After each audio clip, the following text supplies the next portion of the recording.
actually had a lot more great experiences with men. And so for me, making sure that one of our responsibilities at Brown & Brown is when we have really talented women who are rising very quickly in the organization, one of the things we look at when we look at their talent profile is, are they helping other women rise or not? Are they bringing in other really talented women into the organization or not? We really start to triangulate, how are they showing up? How are they influencing other women? And are they helping to do that?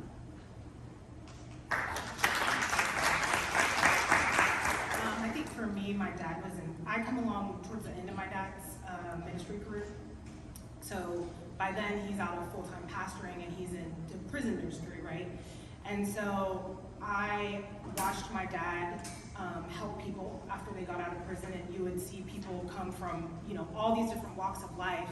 And even sometimes I would still ask my mom, why did you let him take me? But okay. I mean, nothing ever happened, but my dad would take me with him to go sing in the prison on Sundays. So my dad would always say, like, remember that most of these people have not seen their children in years, and one of them is going to see you, and they're going to see you singing for Jesus, and they're going to see you, and they're going to want to go home to their kids. They're going to make up in their mind that they're going to do the right thing so they can go be, a great parent. I watched my dad walk with folks who everyone else said was completely convicted, never could be a good person, to right as my dad is passing, these folks are coming back, like from all over, coming in to thank my dad as he's dying, and saying, like, you changed my life forever. I own $1 million company now. You know what I mean? I like all of these things. So, and my mom being an educator, constantly fighting for students' rights and all of those kind of things. Like, I grew up in a household where I realized through experience of seeing what my parents did in their own actions and helping other people, that no one was limited unless they wanted to be. So for me, it's the passion of helping people understand that it doesn't matter where you come from, it doesn't matter what you look like, it doesn't matter if you're the only one that looks like you in the room, you use that as your marketing tool. It doesn't matter if you're the only woman in the room, you use that as your marketing tool. It doesn't matter what anybody else is saying, their limitations are not your limitations. That's what they have. You don't own that. That's their property. That's not your address. So for me, it's like this passion to see people feel empowered, no matter their age, no matter, anything, because we are in a world that is like almost designed to try to limit people from the moment they wake up in the morning. And so being able to be the person who says to somebody, what do you really want? And I have nothing attached to it. That's really important to me, to be someone in that person's life who can ask them, like, what do you really want out of this life? Okay, how can we go get that in the next 5 years?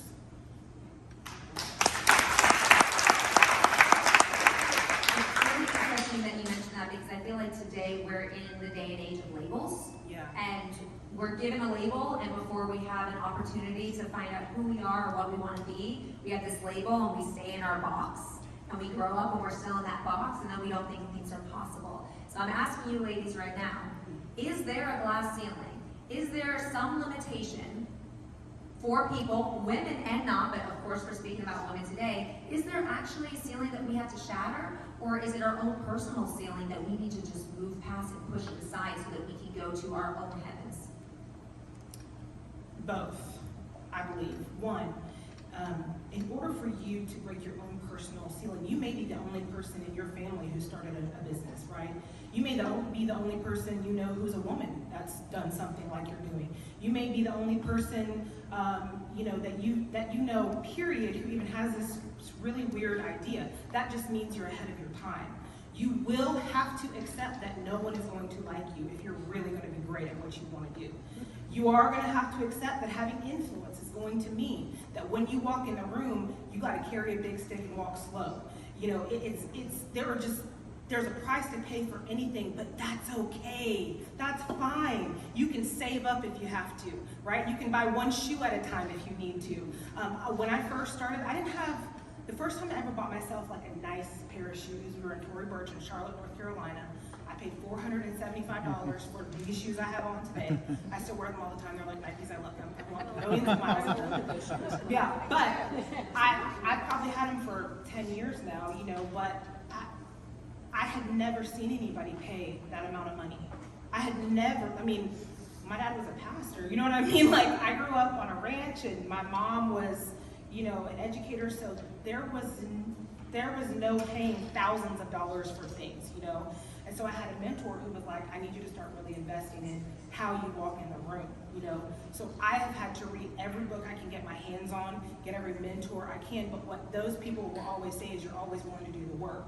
So I've had to take my mind past my own glass ceiling every possible time that I can. I understand the importance of being near someone who knows what that next level looks like. So in order to break your own ceiling, you have to be willing to get out of yourself and stop saying things like, well, this is just who I am. No, darling, you don't know who you are yet, because it's an accepted version of who you are, and growth hurts, you know?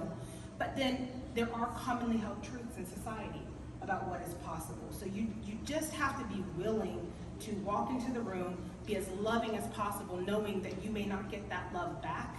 So you're gonna have to fill your own love tank up, come in with as much love as possible, and just be willing to either receive it or not that day, and not take it personal either way, if you want to break your ceiling and the glass ceiling that possibly could exist, depending on who's talking about it.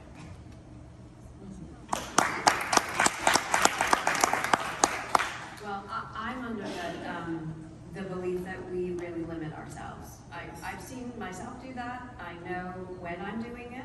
I now, you can't not know, right? So I always say to myself, wow, you can't not know that now, Julie. You know it, so now you have to do something about it. But I do think we limit ourselves. I think we let our minds get out of sequence with our hearts, and I think we start doubting ourselves first.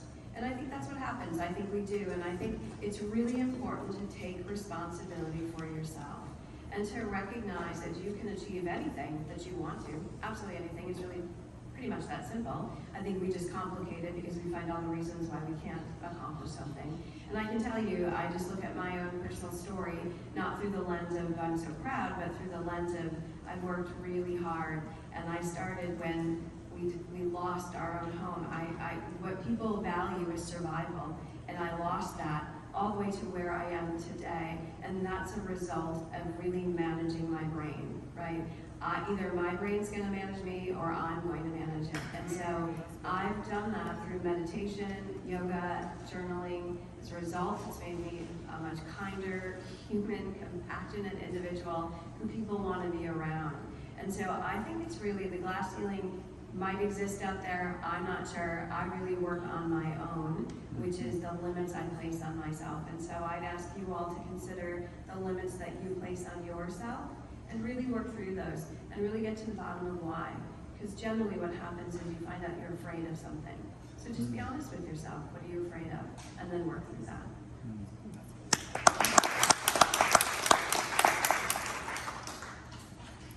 So I agree, I think, with my fellow panelists here, that there is a glass ceiling, we kind of make our own limitations.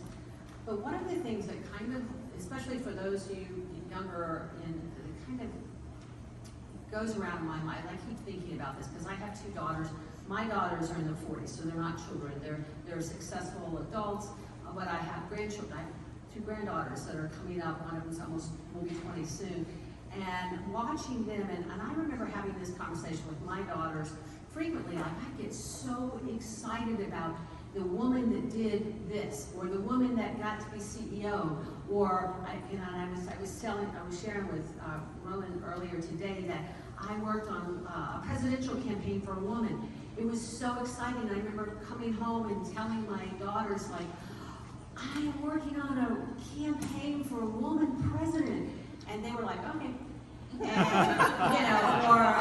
I would say, guess who I met today? This incredible author, and she wrote this book on such and such, or she's one of the first Fortune 500, CEOs or whatever it was.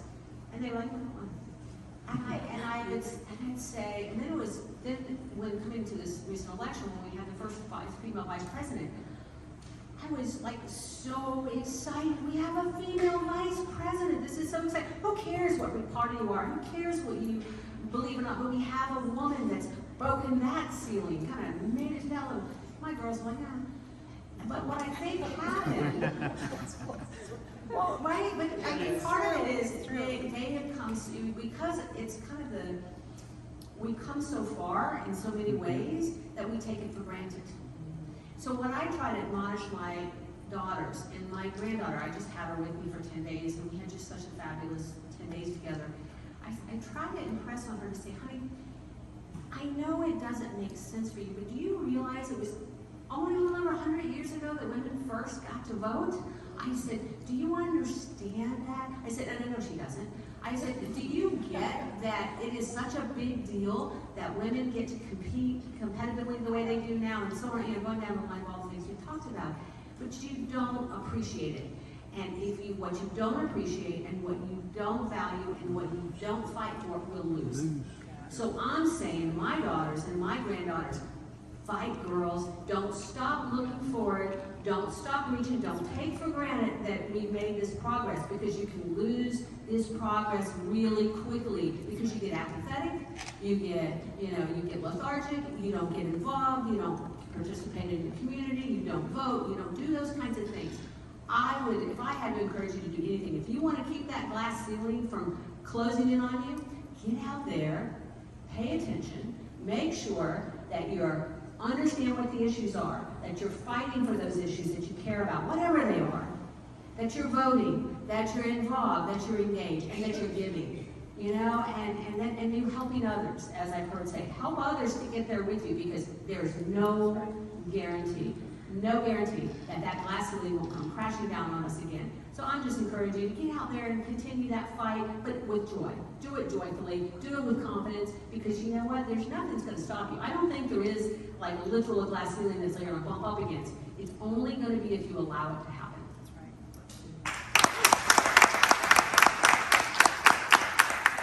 Those were three amazing answers. I'm going to take that question just a little differently, because I worry a little bit about what you talked about with labels, and we do have a lot of young individuals in the room who are just starting, and I think the pressure today on especially the youth and girls specifically is girls feel like you have to have everything figured out. You have to know where you want to go to school, what you want to be, where you want to get to, and I think sometimes that limits you.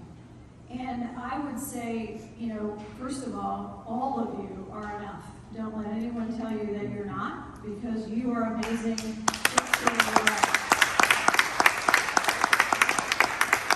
And the other thing I would say is life's a journey. I mean, look at all of us up here. We started in one direction and we took a lot of twists and turns. So allow yourself the opportunity to try things. I loved what someone said earlier about failure.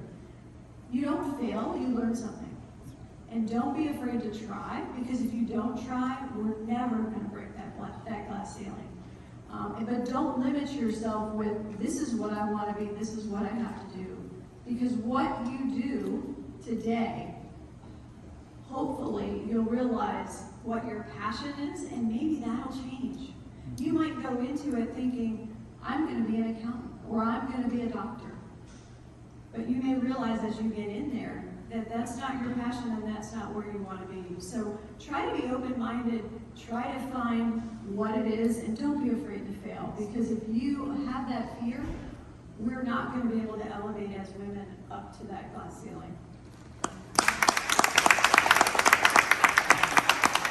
I feel like you just described my life, because what happens, like I'm a parent of 2 little boys, they're now 5 and 7 years old, and you give them everything that you wish you had, but you're only giving them what you know, right? So they don't see the whole world. So when I was growing up, my dad was an electrical engineer. I was really good at math and science. He took me to work. I wanted to be an electrical engineer. So through school, I'm going to be a double E. I go to college at UCF. That's a great engineering program. I'm one of only 2 girls in my class, a 10% graduation rate. I'm going through engineering while dancing professionally for the NBA.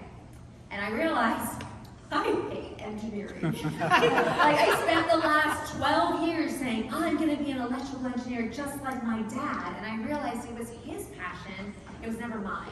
Now, I'm also very competitive, so I said, I am not going to be part of that dropout rate, because the women do not, they drop out. And at least if they make it, they went from double E to civil engineer to mechanical engineer to industrial engineer. No, I will be a double E. Just you wait. So I did. I became an electrical engineer. I think 4 weeks later, I was at the NBA finals, as a magic dancer, and they asked me to be the MC. I grabbed a microphone, I started speaking to 18,000 people. A month later, I won Miss Florida USA and was on the national stage the next year at Miss USA. That I had no idea what the world of TV and event hosting and what it meant to have a microphone in my hand, because I was always smiling with my mouth closed, dancing on a stage, performing. But if I hadn't just said, yeah, sure, I'll try it at the game, what could it hurt? I wouldn't be where I am today. And then today I get to pick and choose the events that I want to do. I would never miss this event because I think it's so powerful for young ladies to hear that there are so many options, and that you get to follow your passion to figure out what's right for you. Nobody's going to set that path on your behalf. So I love this event, but I also get to be a stay-at-home mom. I get to homeschool my children, and I get to take them to all my events. So twists and turns are going to happen. You just have to say yes. You fail forward, which I love, and you're always taking chances. Along the way, though, there's going to be some really hard times, and I think the digital world has made such an insane impact. It's opened our eyes to what's possible. It's given us a lot more perspective on culture and what we can do, but it's also created a lot of insecurities. So in your life, although digital might not have been the issue at the time, how have you dealt with those insecurities or obstacles? How have you pushed past, and what did you learn from that? Oh wow, obstacles. And I'm not going to go digital because I think in today's world, you all, whether you know it or not, are starting your own brand. So think about what you put out there, and I'm sure we'll talk about that a little bit later. But I think, what I would say is I've, in many cases, I'm sure just like all of you, have had to prove myself as a female in a particular instance. I'll tell two quick stories. One was one of my very first golf industry events that I attended, where I was literally, and I knew, going to be the only woman in the room. I intentionally dressed in my bright pink because I knew it would be a group of men in black suits. I got there early because it was my first time, and I wanted to make sure that I was the one that knew where I was going and got a good seat, and was really excited about the opportunity. As the gentleman who was running the meeting came in, he introduced himself to me, and I'm like, oh, he knows who I am. He thought I was the person taking notes that day. So as a female, being the only female in the room, that was a tough situation to deal with. And I actually said, no, actually, I'm Nancy Henderson. I'm your keynote speaker today. I'm the one that's going to be presenting. So you're going to have those kind of situations as a female. It happens a lot, especially in the golf space. But know that you can be confident. You can hold yourself in a way that will allow you to excel in those kind of situations. But there's lots of those kind of situations that happen in the business world. Well, I like the idea of failing forward. I think that was really cool. I've heard that said that way. It's pretty cool. You absolutely do learn from your mistakes. Some of the hardest things I think that I've learned and encountered in my professional career really just had a lot of times had to do with the people that were above me, or the people that were staffing, or staffing issues, or dealing with, learning to be good with communication, learning how to play as part of a team, learning how to take the lead when it was the right time, and learning how to be a part of that team. And then finding, like, there was a tendency, particularly in larger situations, where they always had to find a common enemy. And the common enemy often was the boss. And and then there was a lot of like lost energy and synergies around, gossiping about, do you see on TV today? And it is, just kind of petty nastiness. And I learned over my career watching that it really was counterproductive. And so I started looking at some of the younger women that worked for me, in fact, and the ones that didn't do it, the ones that just did their job, I valued so much. That didn't get caught up in the office, drama, whatever the drama was. Whether it was, it was going to be a reorganization, or there was going to be a layoff, and some of it was, real traumatic stuff people were dealing with.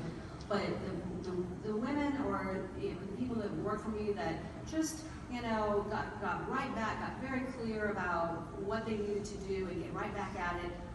And to me, I really valued that, and I took that, I learned from that too, watching, you know what, don't get caught up in that, the drama of things, stay really focused, and as I think Nancy said, you don't have to know, like, you don't have to have a vision of what your future looks like today, but you do know, you do have some idea right now where you want to be next, and you know who you want to be as a person, so, you just start behaving in that way and checking your actions against, about what you're doing against what you say is important to you. And so just stay kind of sort of focused. It doesn't mean to not have fun, just sort of focused and don't get caught up in the, the drama and the other stuff around you. That would be where I see some of the stumbling blocks. I could say, yes. I think it's important not to let the opinions of others weigh on you. You're who you are, you know who you are from the inside. Your joy comes from inside yourself, not the views and opinions of others. And it's really important to recognize that. Now, the ways I've really worked through adversity, and I know we've all had tremendous amounts of adversity. Number one, I always look for the nugget of wisdom in the adversity. So that's a requirement for myself now. So if I'm faced with a challenging situation, I look at what the lesson here is for me. So my question to myself is generally, what am I meant to know here? What am I meant to learn here? Right? Those are my questions. And so I journal on that because you know what? When you're faced with something, there's a lesson there. And generally when you take the lesson and you integrate that into your life, you never have to face that lesson again, which is a really beautiful thing once you've solved for that. So it's really important to, from my perspective, to do that and to know who you are inside. I have a funny little saying here, it's not mine, but I love it. It might be a little harsh, but it's what I say to shock myself out of any form of negativity, which is, your opinion of me is none of my business. Right? So I would just say, know who you are. Who you are comes from the inside. Not, don't be someone who, if someone likes you, doesn't like you, changes how you show up every day. Show up every day in love with yourself. You can do that through journaling. You can do that through, I do it through meditation, journaling, and yoga. And I always expect the best out of life. So I have affirmations. Those are really important for me. So one of my affirmations is, life loves me. It's really hard not to be happy when you say that. And you can even dance when you say that too, right? And so when you say things like that, then those things happen for you. So those are my thoughts about how to work through adversity. I'm on a similar track as you when it comes to adversity. I keep my mind really trained, right? Like, I've suffered from clinical depression. I still battle with anxiety attacks, like all kinds of things. It seems like when I'm not working, I don't know what to do. I'm just really like hardcore in this direction. So I'm like, slow down. What are you saying? What does that mean? But you have to have some type of balance in life. So the way that I deal with that is, like you said, I have to train my mind or my mind's gonna train me. So I do a lot of reading. I listen to a lot of sports podcasts. The competitor in me that's what gives me my je ne sais quoi, right? So I listen to like Shannon Sharp's Club Shay Shay podcast. I watch Deion Sanders every single day. My updates on, Colorado's football, sometimes Florida football, but his like speeches aren't as good. But I am a Gator, but I'm just saying.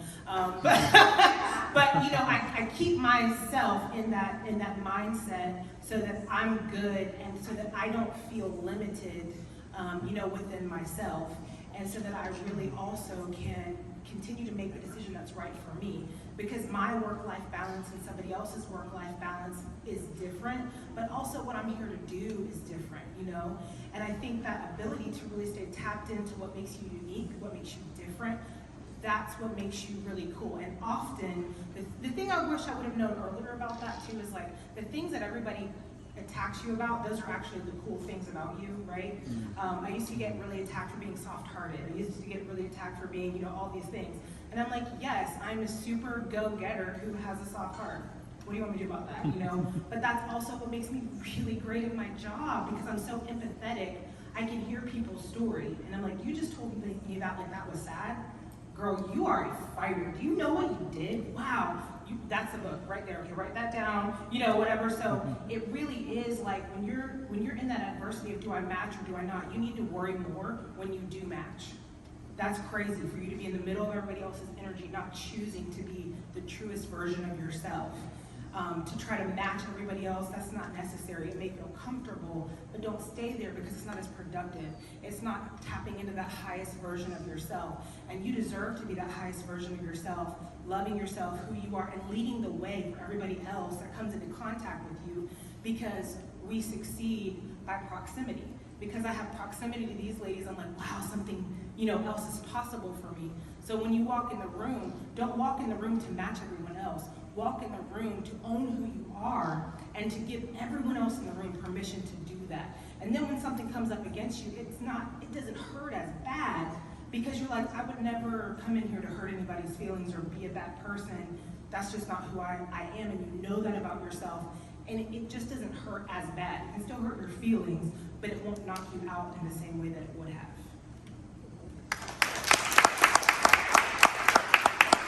We don't have too much time left, but I did have a couple more questions, so I'm just going to kind of bounce around. Nancy, you talked about branding, and so I think that's really important, especially because we're in a digital age. The second you're on social media, you're branding yourself. So could you kind of quickly tell us what are the best ways to navigate setting your brand and making sure that that is the brand that people actually see when it's in a digital format and in your personal life? Yeah, really simply, don't put anything on social media that's remotely technical. Yeah, whatever you put out there, even if you think it'll never be seen, it won't come back, it will come back, and it can come back and haunt you. So if you're ever like, should I post this, should I put this out here, should I not? Definitely not. Also understand that, you know, you are building your brand. So what you post and what is in that feed tells a future employer, or even someone, if you're looking for a scholarship to college, we look at that, right? We go in and we say, hey, this person is going to be on our communications team at the LPGA. Let's see what their social looks like. That is a reflection of you. So think twice and really be careful what you put out there. Amen. Quick follow-up question. Not on social media. They've made that choice to stay off of it. Do you factor that in when you're possibly hiring someone? We don't look at that negatively at all. That's your personal choice. In fact, I honestly look at that if someone doesn't have a social profile, that means that you're strong enough not to conform. So I look at that as strength and not a weakness. So yeah, if you make that personal decision, we'll respect that, and I would not hesitate to hire you for a role with the LPGA. Liz touched on work-life balance. How you manage your work life, your home life, how you stay happy, how you keep everything sane in the workplace and at home. As a mom and a grandma, how have you been able to do this? It's probably not fair because I'm retired. Sure. But were you retired when you had your kids? No. I was not retired when I had my kids. And, I think it's just day to day. It really is. And it's just really recognizing what's important. And I recognized, and I'll tell you, later in my career, when I didn't have my first grandchild, my daughter had my first grandchild. I had to re-examine my own personal priorities. And one of my priorities, I was working in Washington, D.C., and I was traveling all over the world, speaking and doing all kinds of things, and I was always busy. So if anybody's ever been to Washington, D.C., if you have to go from Washington, D.C. to anywhere on the Beltway, you're not going to do it quickly. And so there was no such thing as dropping in to see my granddaughter. It wasn't going to happen. But I decided that I really wanted to be an important part of her life. So I literally, this isn't really answering your question, but I'm just saying how I achieved at that moment in my life some balance. I decided that it was time for me to rethink my career, because what I said was important to me was that I be in my granddaughter's life. And so I took a buyout. I was offered a buyout for my current position, and started a business, a coaching business I could do from home, and sold my house close to DC and moved out close to my granddaughter, so I could be in her life and I could go to school every day and bring her lunch or sit with her or whatever. And I did that for about 12 years. And so that was really, I made a career change because I was clear, and part of it is getting clear about what's important to you. And it can change through your life, but that was important to me at that point in my life. So that's an example of, one of the changes I made because of that. That's good. Audience, we're going to do a quick Q&A in just a minute. So if you're thinking about questions you might want to ask after I speak with Julie and Liz really quick, I'm going to open it up to questions. This panel is amazing. They're open to anything. So if you have the question, do not go home thinking, man, I wish I asked it, because you have people up here right now that are willing to answer it so that you can enhance your life. Before I get there, both of you ladies, I've had you on the panel before. Liz, I've known you for over 15 years. Julie, 3 years now, and I absolutely do you both. You both always talk about continuing education, and you talk about finding the best in yourself, and you're growing as an individual. So both of you, I want to know maybe the latest and best book you have read for personal growth, or the continuing education that has enhanced you as an individual, which of course has enhanced your career because of it. Yep, so one of the things I do is I have an investment account, so an education account. I have a clothing account too. But I take money every single time I get paid, so twice a month, and I invest that money in my education account.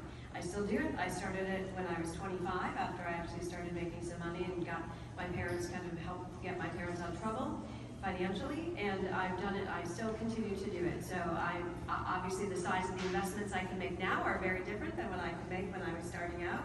So the last couple of things I did last year and continuing into this year, and I should say the rule in both of those accounts, by the way, is to spend every dime every year, right? So I don't even feel guilty about it because it's a requirement to spend every dollar I put in there in both of my accounts. So last year I did the CHRO program at the Wharton School of Management, so I paid for myself to do that. I certainly could have done that through my organization, but I didn't because that's what my fund is for. The other thing I'm doing this year is, and I do this every other year, I'm going on a silent retreat to Sedona, Arizona. And if you've never been alone with your thoughts and not able to talk, it's a really amazing experience. So that's another investment. I think investment does not only need to be education. I think investment needs to be personal investment as well. So I balance the Wharton with the Sedona, Arizona, because I think those pieces are really important. Understanding who you are at the core is not just education. It's about making investments in energy healing and meditation and all kinds of different things. So I try to balance those out every year as well. I love that, because I believe that you are your best investment. And you may need to invest in yourself in a way that no one in your family has invested in themselves, right? You may need to invest in yourself or desire to invest in yourself in a way that maybe none of your friends have. That is completely fine.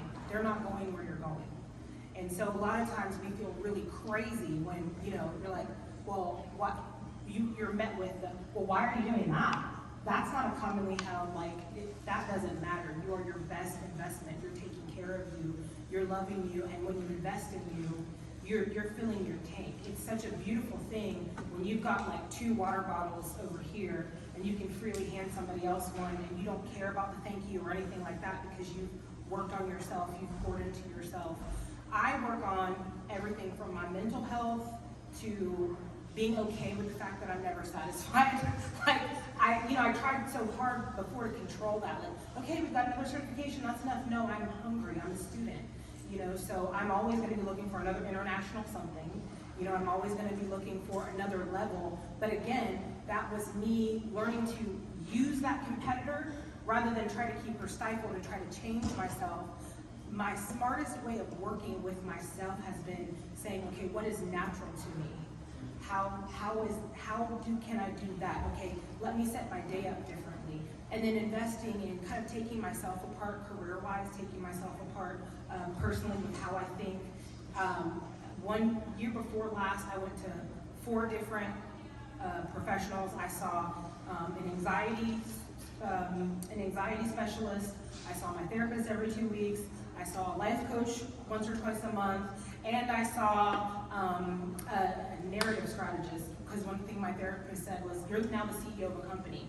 you're having trouble. I was a freelance artist for a really long time. On the other side of my life, I do pageant hair and makeup. I've won 9 national awards, all of these things. She's a competitor, she likes to compete. But on this side of my life, I have to think about myself differently because now I'm the head of a company. I'm not just a freelance artist anymore. So I literally went to someone who was almost like, you could think like, athletes have like a sports psychologist that kind of dig into how you play, how you think.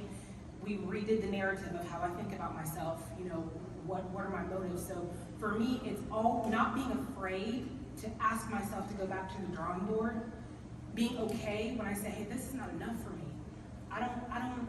This isn't enough.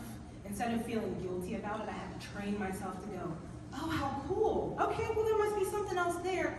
But then also, I've created a reading list every year. I don't expect to read for myself to read 20 books a week. Your girl has ADHD, she has to listen while she's running, okay?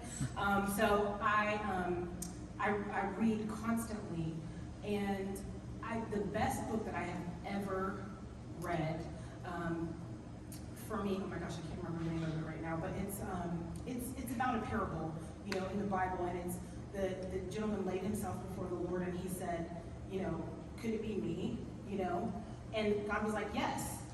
And he didn't come from, big means and all those things. I don't come from big means, but I have clients that my budget is $20,000 a dress. I had no frame of reference for that. You know what I mean? When I first heard it. I remember the first time I went shopping with somebody and I said, okay, what's my budget, right? And I'm thinking $200-300, you know what I mean? My mom was a teacher, so it was different for me, And we walk in and, it's a big couture shop and all these things. And she says, well, what do you think? And I go, well, I don't know, just let me know what your hard numbers are and, we can work with it. And she goes, well, we need 3 or 4 dresses, so let's just say like 20,000-30,000, is that good? Good. Sounds good, but I wanted to vomit. I got home, I cried all night because I just thought I don't even know what to do with that. I am way above my head. And then I had to really go back to myself and go, well, God knew that you could handle this, that you would love those people, that you would try to make the right decisions. So for me, it's always continuing to invest in my heart, my mind, my soul, my spirit, and being okay with however I feel about where I'm at without shaming myself out of it.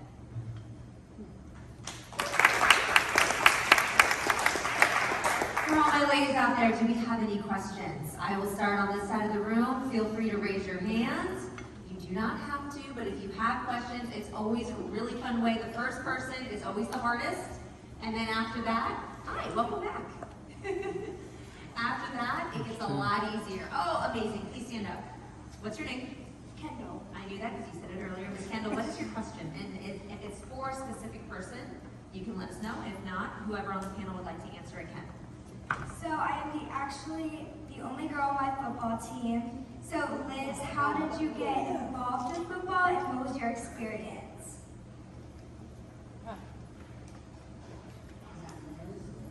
Yeah.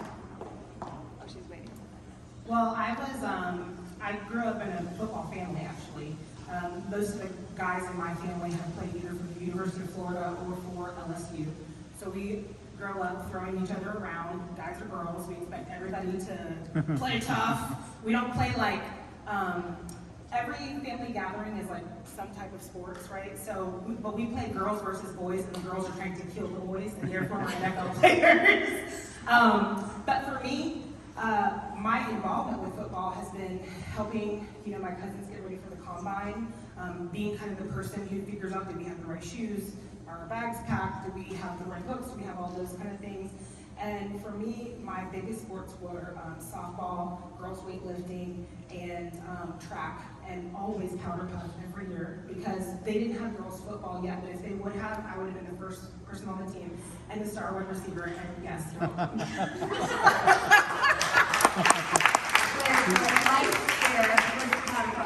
Oh, That was my fear. I was like, yes. I cannot bring a leg. Right here. Yeah. Yes, ma'am. Stand up. So there's always this one kid who brings you down. So what would you say to that kid who brings you down and tells you you're not enough? Julie. I'll Go take it. Julie, yeah. That's a good one. What was your name? Reagan. Well, first of all, Reagan, I think we can all agree Reagan is definitely enough, isn't she? Amen.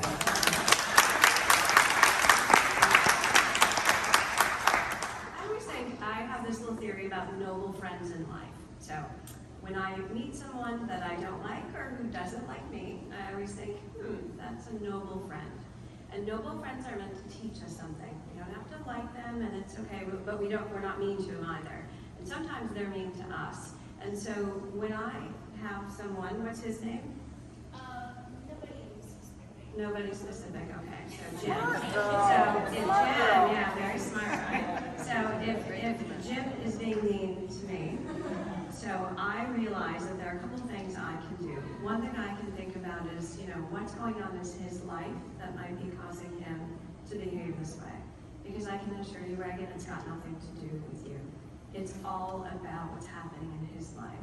And so one move you could have, and I like to have moves, right? I'm a strategist. One move you can have is just forgive him and recognize that whatever that's about, it's about something that's going on in his life. It has nothing to do with you. And the minute you release that for yourself, the minute you stop caring about what he thinks about you, it just goes away. It just fades away. He'll go pick on someone else. So just recognize you are enough. Don't let someone else have you thinking you're not. And you can even create your own affirmation. But it's really important to just let that go and release it, and he goes and bothers someone else. Really great question and a fantastic answer. I wish I had someone in my life that could have said that, because I spent way too many years caring what other people felt about me, and that only held me back, because you start to believe those things, and you shouldn't, because you're so much more. Hi everyone, my name is Mia Marin, and my question is, so you all seem so wonderful, and what or who is someone that really helped you through those hard times? Role model time. Nancy, Teresa. Nancy, go ahead. The mic is in the middle. Someone grab it. Gosh, that's a really hard question. Good question.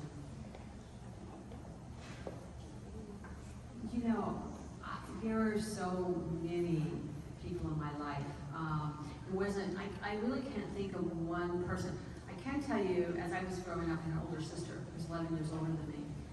And I adored my sister. I mean, I still do. I still adore my sister.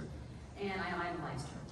And she would be the one that would pile, she would have all the lipsticks and all the nail polish and 42 dresses laying all over the floor, and it was magical. I was a little girl, and I saw my teenage sister with all this, and I would go in and I'd ask her, can I hang up your clothes? And I would organize all her lipstick, and she became, I guess for me when I was really, really little, I just wanted to be like my sister. I wanted to be beautiful like her, and I wanted to me, she was everything. And we're still very, very close, and now she adores me as much as I adore her. From there, I think, there's different people that touch you at different points in your life that come along, and I think one of the things that you're talking about, the noble friend, or the serendipitous person you meet along the way, that you're looking for those lessons, and there is no bad experience. It's like and just be a sponge, ask questions, and say, if somebody says something to you that's like, well, wait a minute, Julie, tell me more about that. Tell me about this silent retreat. What is it that you go there for? And be really curious, ask questions, and then never be afraid to ask for help. If you need help, if you're not sure, whoever you're trusted, the people that you trust in your life that that love you and have your back, just go ask questions, because believe me, and I bet all my fellow panelists here will agree on this, it's the most flattering thing in the world if you come up to me and ask me, what was my opinion? Nobody's going to think any less of you. Nobody's going to think, oh, God, is she a dummy? Nobody. In fact, they're flattered, because it's all about them, I promise you. So, just reach out, ask questions, and just reach the people who love you if you need advice.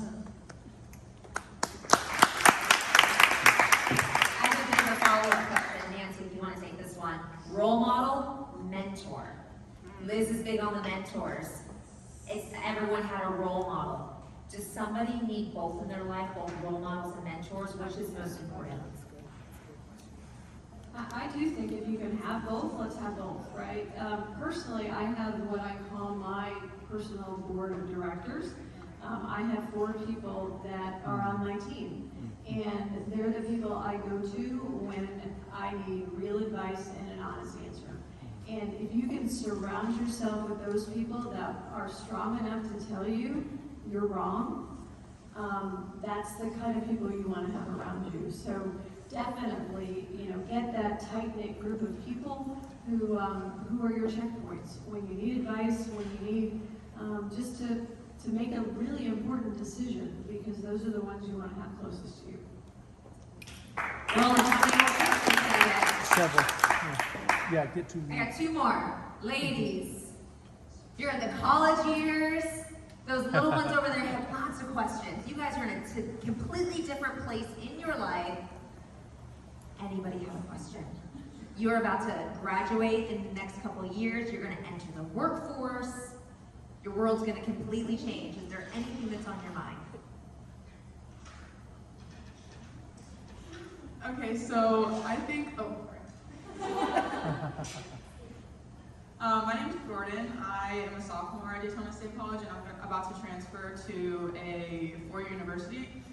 And I'm kind of just like a little bit struggling with like kind of knowing where like my future is gonna go. Like I kind of have a small idea of like what I want to major in and all my classes and stuff, but kind of after college is what kind of like scares me a little bit. So do you have like any advice for that? Oh, I got that one. Great question. Finding your way. Who would like to tackle that? Nancy wants it. I'll answer that one quickly. My suggestion to you is to do as many internships as you can. The best way to learn about a field is to actually get in and see if you like it. And that'll help you hopefully navigate the right major or the right path you want to get on. But I think we have a lot of interns at the LPGA, so even if you interned at the LPGA and you didn't know where you wanted to be, you might gravitate to our communications team or our marketing team or our accounting team, but you would get to actually experience everything that happens within our organization, including the foundation. Maybe philanthropy and giving back is where you want to, but definitely I would say do as many internships as you can. Open doors. Brown & Brown, I'm sure, has great internships. So network a little bit, and you'll find out within an organization which area is the one that every day you wake up smiling and you're the most passionate about. That'll drive you. And you know what? I'm guessing a lot of us here don't do anything that's associated with our major. I was a marketing public relations major. I used some of that, but it certainly didn't help me get where I am today. Never too early to start. Jump right in.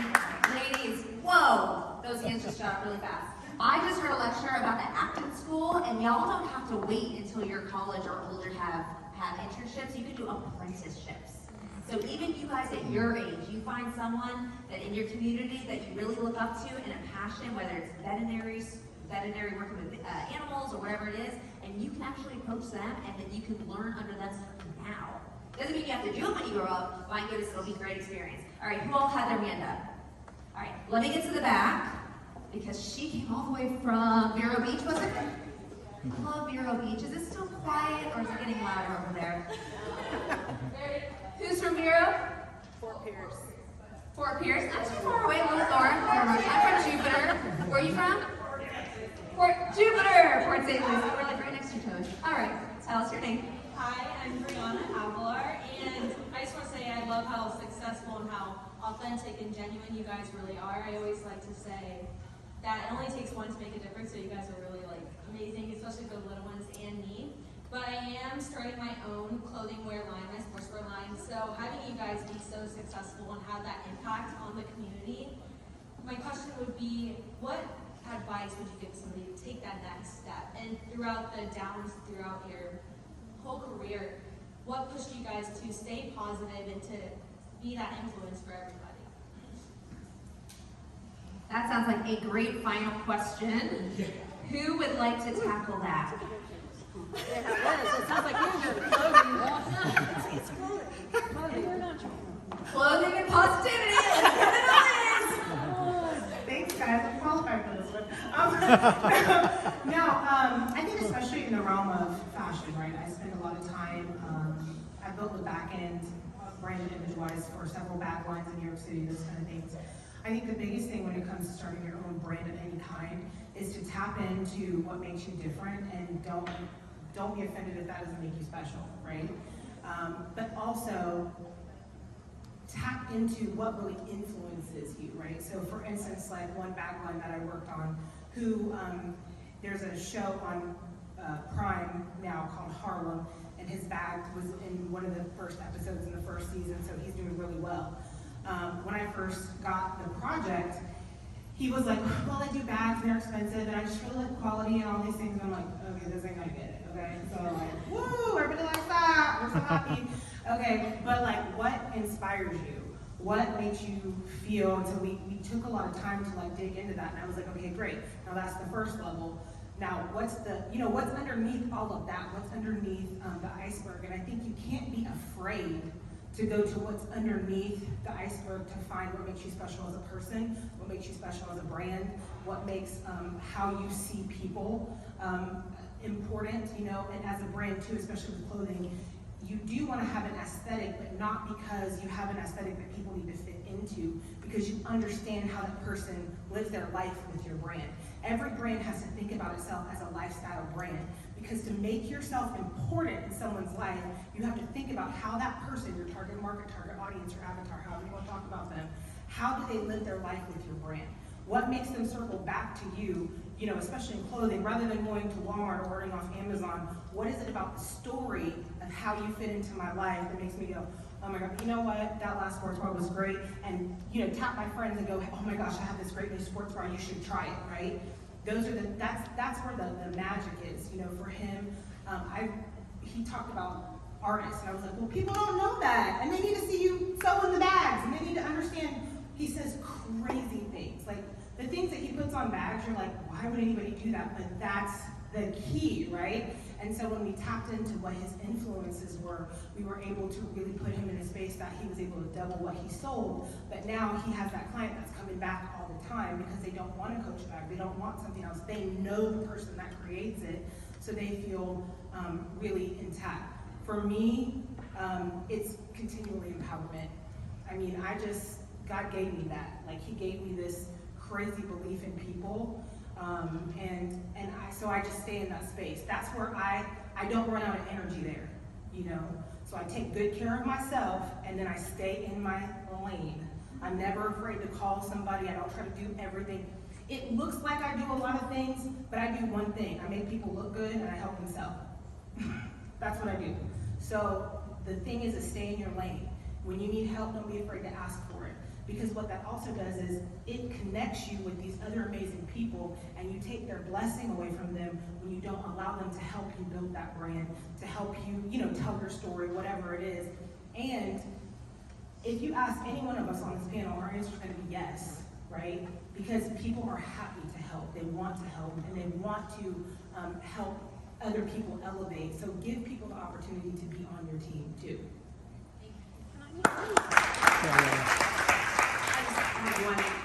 Maybe two quick little lessons.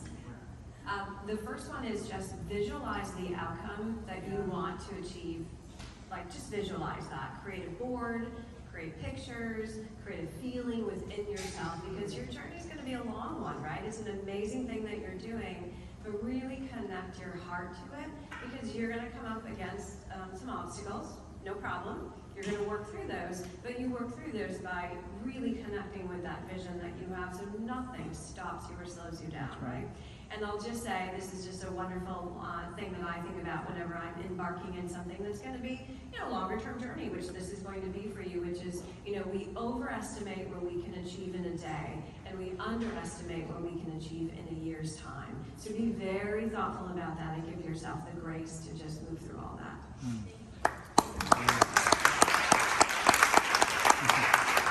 What a day, ladies. Thank you all so much for joining us. Thank you to our panelists. You guys have so much knowledge and wisdom backed by all your experiences.